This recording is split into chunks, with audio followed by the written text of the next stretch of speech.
আসসালামু আলাইকুম ভিউয়ার, সবাই কেমন আছেন? আলহামদুলিল্লাহ আমি ভালো আছি। আজকে আমি শশার একটা তরকারি রান্না করেছি, এত মজা হয়েছে বলার মতো না। তো কিভাবে রান্না করলাম চলেন রেসিপিতে চলে যাই। আমি কড়াই গরম করে পরিমাণ মতো তেল দিয়ে দিলাম। এখন এর মধ্যে দিয়ে দিচ্ছি বাটা পেঁয়াজ,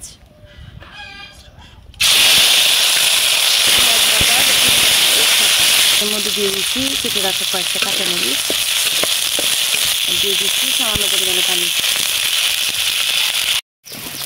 এর মধ্যে দিয়ে দিচ্ছি এখন হলুদের গুঁড়ো, দিয়ে দিলাম মরিচের গুঁড়া,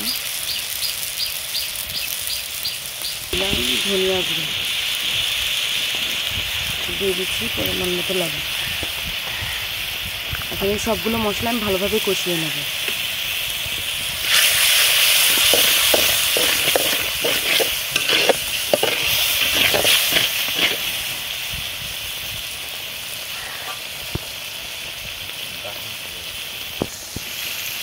এখন আমি এর মধ্যে দিয়ে দিচ্ছি খেসারির ডাল,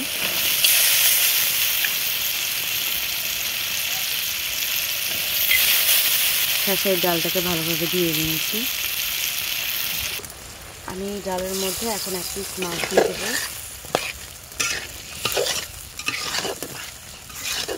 এখন এর মধ্যে আমি দিয়ে দিচ্ছি শসা, আলু। আমি শসা আর আলুটা একটু বড় বড় সাইজ করে কেটে নিয়েছি। এখন আমি সবগুলো একসাথে ভালোভাবে কষিয়ে নেব।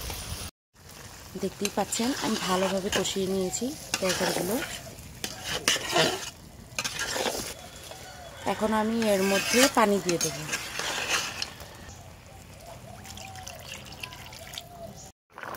আমার রান্না হয়ে গেছে। এখন আমি এর মধ্যে সামান্য জিরা গুঁড়ো দিয়ে দেব। আমি জিরা ভেজে টেলে নিয়েছিলাম,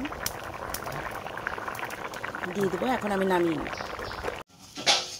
দেখতেই পাচ্ছেন আমার তরকারিটা কি সুন্দর হয়েছে।